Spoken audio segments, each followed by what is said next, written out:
Guys ಎಲ್ಲರಿಗೂ ನನ್ನ ಚಾನಲ್ನಲ್ಲಿ ವೆಲ್ಕಮ್. ಸೊ ಗಾಯ್ಸ್, ಇವತ್ತಿನ ವಿಡಿಯೋನ ಸ್ಟಾರ್ಟ್ ಮಾಡೋಕ್ಕಿಂತ ಮುಂಚೆ ಒಂದು ಸ್ಮಾಲ್ ಅಪ್ಡೇಟ್ ಅಂತ ಹೇಳ್ಬೋದು. ಯಾರೆಲ್ಲ ಪರ್ಸನಲ್ ರೀಡಿಂಗ್ಗೋಸ್ಕರ ಕಾಂಟ್ಯಾಕ್ಟ್ ಮಾಡಬೇಕು ಅಂತ ಅನ್ಕೊಂಡಿದ್ರ, ಜಸ್ಟ್ 333 ರುಪೀಸ್ಗೆ ಪರ್ಸನಲ್ ರೀಡಿಂಗ್ ಕನ್ಸಲ್ಟೇಷನ್ ಚಾರ್ಜಸ್ನ ಇಟ್ಟಿದ್ದೀನಿ. ಈ ಒಂದು 333 ರುಪೀಸ್ನ ನೀವು ಪೇ ಮಾಡಿದ್ರೆ job, career, relationship, marriage, third party situation, ex person ಬಗ್ಗೆ ಮುಂದೆ ನಿಮ್ಮ ಲೈಫಲ್ಲಿ ಏನಾಗುತ್ತೆ ಪ್ರತಿಯೊಂದಕ್ಕೂ ಕ್ಲಾರಿಟಿ ಬೇಕು, ಗೈಡೆನ್ಸ್ ಬೇಕು ಅಂತ ಅಂದ್ರೆ ಈ ಒಂದು 333 ರುಪೀಸ್ನ ನೀವು ಪೇ ಮಾಡಿ ಎಷ್ಟು ಕ್ವಶನ್ಸ್ ಆದ್ರೂ ಕೇಳ್ಬೋದು, ಎಷ್ಟೊತ್ತಾದ್ರೂ ಮಾತಾಡ್ಬೋದು ಅಂತ ಹೇಳ್ತಾ. ಸೊ ಈ ಒಂದು 333 ರುಪೀಸ್ಗೆ ರೀಡಿಂಗ್ ಥ್ರೂ ಫೋನ್ ಕಾಲ್ ನಿಮ್ಗೆ ರೀಡಿಂಗ್ ಸಿಗುತ್ತೆ. ಸೊ ನಾನು ಯಾವಾಗೆಲ್ಲ 333 ರುಪೀಸ್ ಆಫರ್ ಬಿಟ್ಟಿರ್ತೀನಿ ಅವತ್ತು ನಿಮ್ಗೆ ಖಂಡಿತ 333 ರುಪೀಸ್ಗೆ ರೀಡಿಂಗ್ ಸಿಗುತ್ತೆ. ಓಕೆ, ಸೊ ಈ ಒಂದು ವಿಡಿಯೋ ಯಾರೆಲ್ಲ ನಿಮ್ಮ ಪಾರ್ಟ್ನರ್ ನೋ ಕಮ್ಯುನಿಕೇಶನ್ ಅಲ್ಲಿ ಇದ್ದಾರೆ, ನೋ ಕಾಂಟ್ಯಾಕ್ಟ್ ಅಲ್ಲಿ ಇದ್ದಾರೆ, ಸೊ ಏನಕ್ಕೆ ನಿಮ್ಮ ವ್ಯಕ್ತಿ ನಿಮ್ ಜೊತೆಗೆ ಮಾತಾಡ್ತಾ ಇಲ್ಲ, ಏನಕ್ಕೆ ಅವ್ರು ನಿಮ್ಮನ್ನ ಬ್ಲಾಕ್ ಮಾಡಿದ್ದಾರೆ, ಏನಕ್ಕೆ ಅವ್ರು ಇಗ್ನೋರ್ ಮಾಡಿದ್ದಾರೆ ಅನ್ನೋದ್ರ ಬಗ್ಗೆ ಇರುತ್ತೆ. ಸೊ ಸಾಕಷ್ಟು ಜನ ಈ ಒಂದು ವಿಡಿಯೋನ ರಿಕ್ವೆಸ್ಟ್ ಮಾಡಿದ್ರ. So finally this video is out. So ಇವಾಗ ವಿಡಿಯೋನ ಸ್ಟಾರ್ಟ್ ಮಾಡೋಣ. Okay, so let's begin.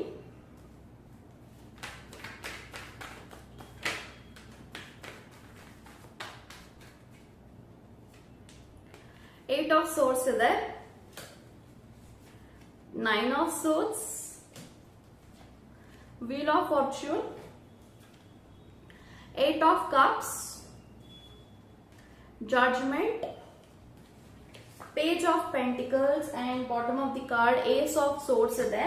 So guys, ಯಾರೆಲ್ಲ ನಿಮ್ಮ ಪಾರ್ಟ್ನರ್ ನೋ ಕಾಂಟ್ಯಾಕ್ಟ್ ಅಲ್ಲಿ ಇದ್ದಾರೆ, ಸೊ ಡೆಫಿನೆಟ್ಲಿ ನಾನೇನು ಹೇಳ್ಬೋದು, ನಿಮ್ಮ ಪಾರ್ಟ್ನರ್ ಖಂಡಿತ ಕಮ್ಯುನಿಕೇಶನ್ ಮಾಡ್ತಾರೆ. ಅಂದ್ರೆ ಅವ್ರ ಕಡೆಯಿಂದ ಕಮ್ಯುನಿಕೇಶನ್ ಬರುತ್ತೆ, ಕಾಂಟ್ಯಾಕ್ಟ್ ಮಾಡ್ತಾರೆ. ಸೊ ಏನಕ್ಕೆ ಅವರು ಕಾಂಟ್ಯಾಕ್ಟ್ ಮಾಡ್ತಾ ಇಲ್ಲ, ಏನಕ್ಕೆ ಇಗ್ನೋರ್ ಮಾಡಿದ್ದಾರೆ, ಬ್ಲಾಕ್ ಮಾಡಿದ್ದಾರೆ ಅಂತ ಅಂದ್ರೆ ಎಲ್ಲೋ ಒಂದ್ ಕಡೆ ದೇ ಆರ್ ನಾಟ್ ಹ್ಯಾಪಿ. ಅವರು ಅವರ ಜೀವನದಲ್ಲಿ ಖುಷಿಯಾಗಿಲ್ಲ. ಯಾಕೆಂತಂದ್ರೆ ನೋಡಿ, ನಂಗೆ ಇಲ್ಲಿ ಡಿಪ್ರೆಷನ್ ಕಾರ್ಡ್ ಬಂದಿದೆ. ಸೊ 8 ಆಫ್ ಸೋರ್ಸ್ ಕೂಡ ಇದೆ, 10 ಆಫ್ ಸೋರ್ಸ್ ಕೂಡ ಇದೆ. ಇವೆರಡು ಕಾರ್ಡ್ ಏನ್ ತೋರಿಸ್ತಿದೆ ಅಂದ್ರೆ ಓವರ್ ಬರ್ಡನ್ ನ ತೋರಿಸ್ತಾ ಇದೆ. ಸೊ ಈ ಒಂದು ವ್ಯಕ್ತಿ ಡಿಪ್ರೆಷನ್ ಅಲ್ಲಿ ಇರ್ಬೋದು, ಏಕಾಂಗಿ ಆಗಿರ್ಬೋದು, ಎಲೋನ್ ಆಗ್ತಿದ್ದಾರೆ, ಯಾರ ಹತ್ರನೂ ಜಾಸ್ತಿ ಬೆರೀತಾ ಇಲ್ಲ, ಯಾರ ಹತ್ರನೂ ಅವ್ರು ಮಾತಾಡ್ತಾ ಇಲ್ಲ, ಅವ್ರ ಮೈಂಡ್ ತುಂಬಾನೇ ಡಿಸ್ಟರ್ಬೆನ್ಸ್ ಅಲ್ಲಿ ಇದೆ. So definitely this person feel very tired. So ತುಂಬಾ ಅವ್ರಿಗೆ ದುಃಖ ಆಗ್ತಾ ಇದೆ, ಹೇಳ್ಕೊಳಕ್ ಆಗ್ತಾ ಇಲ್ಲ, ಬಿಡಕ್ ಆಗ್ತಾ ಇಲ್ಲ. ಏನಕ್ಕೆ ಇದೆಲ್ಲ ಅವ್ರ ಲೈಫ್ ಅಲ್ಲಿ ನಡೀತಾ ಇದೆ ಅಂದ್ರೆ ಎಲ್ಲೋ ಒಂದ್ ಕಡೆ ಅವ್ರಿಗೆ ಸ್ಟೇಬಲ್ ಆದಂತ ಒಂದು ಜಾಬ್ ಇಲ್ಲ, ಕರಿಯರ್ ಇಲ್ಲ, ಅಥವಾ ಫೈನಾನ್ಷಿಯಲ್ ಪ್ರಾಬ್ಲಮ್ಸ್ ತುಂಬಾನೇ ಇರಬಹುದು. ಯಾಕಂತಂದ್ರೆ ನೋಡಿ, bottom of the card page of pentacles ಇದೆ. ಸೊ ಪೆಂಟಿಕಲ್ ಇರೋದ್ರಿಂದ ಡೆಫಿನೆಟ್ಲಿ ದೇ ಫೀಲ್ ಅವರ ಲೈಫ್ ಅಲ್ಲಿ ಅವ್ರಿಗೆ ಯಾವುದೇ ಒಂದು ಸಹಾಯ ಮಾಡಕ್ಕೆ ವ್ಯಕ್ತಿಗಳಿಲ್ಲ, ಮತ್ತೆ ಸ್ಟೇಬಲ್ ಆಗಿ ಇನ್ಕಮ್ ಇಲ್ಲ, ಸ್ಟೇಬಲ್ ಆಗಿ ಕರಿಯರ್ ಗ್ರೋ ಆಗ್ತಾ ಇಲ್ಲ. ಎಲ್ಲಾ ಕಡೆನೂ ಅವರು ಸಾಲ ಮಾಡ್ಕೊಂಡಿರ್ಬೋದು, ಎಲ್ಲಾ ಕಡೆನೂ ಅವರು ತುಂಬಾನೇ ಅವಮಾನನ ಫೇಸ್ ಮಾಡ್ತಿರ್ಬೋದು. ಯಾಕಂತಂದ್ರೆ ಅವ್ರ ಕೈ ಸಾಲ ಮಾಡ್ಕೊಂಡಿರ್ಬೋದು, ಲೋನ್ಸ್ ತಗೊಂಡಿರ್ಬೋದು, ಅದನ್ನೆಲ್ಲ ಸರಿಯಾಗಿ ಕಟ್ಟಕ್ಕಾಗದೆ, ತೀರ್ಸಕ್ಕಾಗದೆ ತುಂಬಾನೇ ಒದ್ದಾಡ್ತಾ ಇದ್ದಾರೆ. ಈ ಒಂದು ವ್ಯಕ್ತಿ ದೇ ಫೀಲ್ ಅವರ ಲೈಫ್ ಅಲ್ಲಿ ತುಂಬಾ ಬರ್ಡನ್ ಇದೆ, ತುಂಬಾ ರೆಸ್ಪಾನ್ಸಿಬಿಲಿಟೀಸ್ ಇದೆ. ಎಲ್ಲಾ ಜಂಜಾಟದಲ್ಲಿ ಅವ್ರಿಗೆ ಈ ರಿಲೇಶನ್ಶಿಪ್ ನ ಕಂಪ್ಲೀಟ್ ಮಾಡಕ್ ಆಗ್ತಾ ಇಲ್ಲ, ನಿಮ್ಗೆ ಟೈಮ್ ಕೊಡೋದಿಕ್ ಆಗ್ತಾ ಇಲ್ಲ. ಈ ರೀತಿ ನಂಗೆ ಎನರ್ಜಿ ಕಾಣಿಸ್ತಾ ಇದೆ. ಬಟ್ ನಾನೇನ್ ಹೇಳ್ಬೋದು ಅಂದ್ರೆ ಏಸ್ ಆಫ್ ಸೋರ್ಸ್ ಇದೆ. ಏಸ್ ಆಫ್ ಸೋರ್ಸ್ ಇರೋದ್ರಿಂದ definitely this person feel like ಈ ಕನೆಕ್ಷನ್ ಅಲ್ಲಿ ಅವ್ರಿಗೆ ನೆಮ್ಮದಿ ಇದೆ, ಸಂತೋಷವಾಗಿದ್ದಾರೆ ಈ ಕನೆಕ್ಷನ್ ಅಲ್ಲಿ.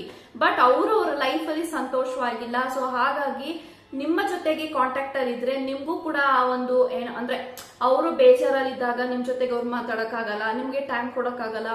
And in the same time ಅವರೆಲ್ಲ ಬರ್ಡನ್ನ ನಿಮ್ಮ ಮೇಲೆ ಹೇರಕ್ಕಾಗಲ್ಲ. ಯಾಕಂತಂದ್ರೆ ನಿಮ್ದು ಕೂಡ ಲೈಫ್ ಇದೆ.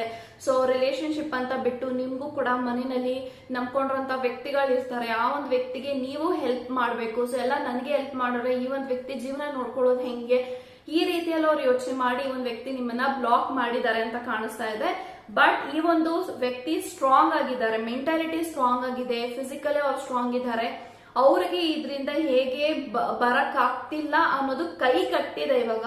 ಬಟ್ ಅನ್ನೋ ಮಾತ್ರಕ್ಕೆ ಈ ಒಂದು ಕನೆಕ್ಷನ್ ಅಲ್ಲಿ ಅವ್ರೇನ್ ಬ್ರೇಕಪ್ ಮಾಡ್ಕೊಂಡ್ಬಿಡಲ್ಲ, ಅಥವಾ ನಿಮ್ಮಿಂದ ಅವ್ರೇನು ದೂರ ಆಗ್ಬಿಡಲ್ಲ. ಬಟ್ ಡೆಫಿನೆಟ್ಲಿ ವೇಟ್ ಮಾಡಿ, definitely this person will come back to you. But 8 of cups ಇದೆ, ವೀಲ್ ಆಫ್ ಜಡ್ಜ್ಮೆಂಟ್ ಇದೆ, ಮತ್ತೆ ವೀಲ್ ಆಫ್ ಫಾರ್ಚೂನ್ ಇದೆ. So wheel of fortune insists that this person is actually working. ನಿಮ್ಮ ವಿಚಾರದಲ್ಲಿ ಯಾವುದೇ ಕಾರಣಕ್ಕೂ ದುಡುಕ್ಬಾರ್ದು. ಅವರು ಅವ್ರ ಲೈಫ್ ಅಲ್ಲಿ ಎಲ್ಲಾ ಪ್ರಾಬ್ಲಮ್ಸ್ ನ ಮುಗಿಸಿ ನಿಮಗೆ ಟೈಮ್ ಕೊಡಬೇಕು. ಈ ಒಂದು ಕನೆಕ್ಷನ್ ಅಲ್ಲಿ ಈ ಒಂದು ವ್ಯಕ್ತಿ ನನ್ನ ಎಷ್ಟು ನಂಬಿದ್ದಾರೆ, ಆ ಒಂದು ನಂಬಿಕೆನ ದ್ರೋಹ ಮಾಡಬಾರ್ದು. ಈ ಒಂದು ವ್ಯಕ್ತಿಗೆ ಆದಷ್ಟು ಹೆಲ್ಪ್ ಮಾಡಬೇಕು, ಈ ಒಂದು ವ್ಯಕ್ತಿಗೆ ಆದಷ್ಟು ನಾನು ಚೆನ್ನಾಗಿ ನೋಡ್ಕೋಬೇಕು, ಇವರು ನನ್ನ ನಂಬಿದ್ದಾರೆ, ಈ ರೀತಿ ಎಲ್ಲ ಅವ್ರಿಗೆ ಥಾಟ್ಸ್ ಬರ್ತಾ ಹೋಗುತ್ತೆ. ಬಟ್ ಏನು ಮಾಡಕ್ಕಾಗಲ್ಲ, ಅವ್ರು ಇರುವಂತ ಪೊಸಿಷನ್ ಅಲ್ಲಿ ಅವರ ಲೈಫಲ್ಲಿ ಇವಾಗ ಸದ್ಯದ ಮಟ್ಟಿಗೆ ತುಂಬಾ ಕಷ್ಟಗಾಲ ಬರ್ತಾ ಇದೆ, ಕಷ್ಟಗಾಲದಲ್ಲಿದ್ದಾರೆ. ಸೊ ಹಾಗಾಗಿ ನೀವು ಒಂದು ವ್ಯಕ್ತಿ ಈ ರೀತಿ ಯೋಚನೆ ಮಾಡಿದ್ದಾರೆ. ಅದು ಬಿಟ್ರೆ ಈ ಒಂದು ವ್ಯಕ್ತಿ is always wants to be with you. ನಿಮ್ಮ ಜೊತೆಗೆ ಸಂಬಂಧ ಬೇಕು ಅಂತಾನೆ ಅವರಾಗವರೇ ನಿಮ್ ಲೈಫಲ್ಲಿ ಬಂದಿದ್ದಾರೆ. ಅವರಾಗವರೇ ಈ ಒಂದು ವ್ಯಕ್ತಿ ನಿಮ್ಮನ್ನ ಪ್ರೀತಿ ಮಾಡಿದ್ದಾರೆ, ಪ್ರಪೋಸ್ ಮಾಡಿದ್ದಾರೆ. ಮುಂದೆನೂ ಕೂಡ ಈ ಒಂದು ವ್ಯಕ್ತಿ ನಿಮ್ಮನ್ನ ಅಷ್ಟೇ ಚೆನ್ನಾಗಿ ನೋಡ್ಕೋತಾರೆ, ಚೆನ್ನಾಗಿ ಇರ್ತಾರೆ ಕೂಡ. Okay, so you have to be in a positive way. So ಖಂಡಿತ ಬರ್ತಾರೆ, ವೇಟ್ ಮಾಡಿ, ಕಮ್ಯುನಿಕೇಶನ್ ಮಾಡ್ತಾರೆ. ಸೊ ಇಲ್ಲಿ ಒಂದು ವ್ಯಕ್ತಿ ಸ್ವಲ್ಪ ಓವರ್ ಬರ್ಡನ್ ಅಲ್ಲಿ ಇದ್ದಾರೆ. ಯಾಕಂತ ಅಂದ್ರೆ ಮೇ ಬಿ ಅವ್ರು ದುಡಿತಾ ಇರೋದೆಲ್ಲ ಅವ್ರಿಗೆ ಸಾಲಕ್ಕೆ ಹೋಗ್ತಿದೆ, ಅವರ ಮನೆ ರೆಸ್ಪಾನ್ಸಿಬಿಲಿಟೀಸ್ ಹೋಗ್ತಿದೆ, ಇವ್ರಿಗೆ ಇವ್ರ ಲೈಫಲ್ಲಿ ಏನ್ ಮಾಡ್ಬೇಕು ಅಂತ ತೋಚ್ತಾ ಇಲ್ಲ. ಹಾಗಾಗಿ ಒಂದು ವ್ಯಕ್ತಿ ಸದ್ಯಕ್ಕೆ ನೀವು ಕಾಲ್ ಮಾಡ್ತೀರಾ, ಮೆಸೇಜ್ ಮಾಡ್ತಾ ಇರ್ತೀರಾ. ಸೊ ನಿಮ್ಗೇನು ಹೇಳಕ್ಕಾಗಲ್ಲ, ಟೈಮ್ ಕೊಡಿ ಅಂತ ಕೇಳಿದಾಗ ನಾನು ಏನು ಹೇಳಕ್ಕಾಗಲ್ಲ ಅಂತ ಹೇಳಿ ಒಂದು ವ್ಯಕ್ತಿ ಸ್ವಲ್ಪದ ಮಟ್ಟಿಗೆ ಟೆಂಪರರ್ ಆಗಿ ಈ ಒಂದು ವ್ಯಕ್ತಿಗೆ ಬ್ರೇಕ್ ಬೇಕು ಅಂತ ಹೇಳಿ ನಿಮ್ಮನ್ನ ಬ್ಲಾಕ್ ಮಾಡಿದ್ದಾರೆ ಅಂತ ಕಾಣಿಸ್ತಾ ಇದೆ. ಸೊ ಯಾವಾಗ ಈ ಒಂದು ವ್ಯಕ್ತಿ ಕಮ್ಯುನಿಕೇಶನ್ ಮಾಡ್ತಾರೆ ಅಂತ ಅಂದ್ರೆ definitely with in the next 2 to 3 weeks ಒಳಗಡೆ ಕಮ್ಯುನಿಕೇಶನ್ ಬರುತ್ತೆ. ಸೊ ಖಂಡಿತ ಈ ಒಂದು ವ್ಯಕ್ತಿ ನಿಮ್ಮನ್ನ ಇಷ್ಟಪಡ್ತಿದಾರಾ, ಜೆನ್ಯೂನ್ ಆಗಿದಾರಾ ಅಂದ್ರೆ ಖಂಡಿತ ಎಸ್, ಲಾಯಲ್ ಆಗಿದ್ದಾರೆ, ಜೆನ್ಯೂನ್ ಆಗಿದ್ದಾರೆ. ಈ ಒಂದು ವ್ಯಕ್ತಿ ನಿಮ್ಮ ಕನೆಕ್ಷನ್ ಅಲ್ಲಿ ಖಂಡಿತವಾಗ್ಲೂ ಇದ್ದೇ ಇರ್ತಾರೆ.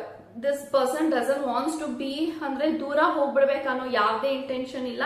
ನಿಮಗೆ ಆ ತರ ಯೋಚನೆಗಳಿದೆ ಅಂತ ಅಂದ್ರೆ ಖಂಡಿತ ಅದರಿಂದ ಆಚೆಗೆ ಬಂದು ಪಾಸಿಟಿವ್ ಆಗಿರ್ಬೋದು. ನೀವಾಗ ನೀವು ಆಕ್ಷನ್ ತಗೋಬೋದಾ, ಕಮ್ಯುನಿಕೇಶನ್ ಮಾಡ್ಬೋದಾ ಅಂದ್ರೆ ನೋ, ಇದೇ ತಪ್ಪು ಮಾಡ್ತಾ ಇದ್ರ. ಸೊ ಮೇ ಬಿ ಅವರು ಬ್ಲಾಕ್ ಮಾಡಿದ್ದಾರೆ ಅಂತ ಅಂದ್ರೆ ನೀವು ಕಮ್ಯುನಿಕೇಶನ್ ಮಾಡಬಾರ್ದು ಅವ್ರ ಜೊತೆಗೆ ಅಂತಾನೆ ಅವ್ರು ಬ್ಲಾಕ್ ಮಾಡಿದ್ದಾರೆ. ಮತ್ತೆ ಮತ್ತೆ ಅದ್ರ ಮೇಲೆ ನೀವು ಬ್ಲಾಕ್ ಮಾಡ್ಕೊಂಡ್ರವ್ರ ಮೇಲೆ ಮತ್ತೆ ಕಾಲ್ ಮಾಡಿದಾಗ ಏನಾಗುತ್ತೆ, this person will get trigger. So ನಂಗೆ ಅರ್ಥ ಆಗುತ್ತೆ ನಿಮಗೆ ಅವ್ರೇನೋ ಹೇಳ್ತಾ ಇಲ್ಲ, ಹೇಳಿಲ್ಲ ಅಂತ ಅಂದ್ರೂ ಡೆಫಿನೆಟ್ಲಿ ಈ ಒಂದು ವ್ಯಕ್ತಿ ಯೋಚನೆ ಮಾಡಬೇಕಾಗಿತ್ತು. ಲೈಕ್ ನಾನು ಏನಾದರೂ ಹೇಳಿಬೇಕು, ಕಾಂಟ್ಯಾಕ್ಟ್ ಮಾಡ್ತೀನಿ, ವೆಯ್ಟ್ ಮಾಡು ನಂಗೆ ಅಂತ ಹೇಳ್ಬಿಟ್ಟು ಬ್ಲಾಕ್ ಮಾಡಬೇಕಾಗಿತ್ತು, ಬಟ್ ಮಾಡಿಲ್ಲ.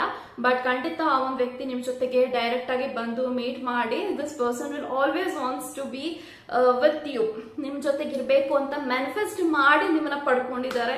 ಸೊ ಮೇ ಬಿ ಅವ್ರು ಏನೆಲ್ಲ ದೇವಸ್ಥಾನಕ್ಕೆ ಹೋಗ್ಬೋದು, ಪೂಜೆ ಮಾಡ್ಸಕ್ ಹೋಗ್ಬೋದು, ಅದು ನಿಮ್ಗೋಸ್ಕರನೇ ಹೋಗ್ತಿದ್ದಾರೆ ಅಂತ ಹೇಳ್ಬೋದು. ಬಟ್ ಡೆಫಿನೆಟ್ಲಿ ವೇಟ್ ಮಾಡಿ, ಖಂಡಿತ this person will get back to you ಅಂತ ಹೇಳ್ತಾ ಗಾಡ್ ಬ್ಲೆಸ್ ಯು ಗೈಸ್.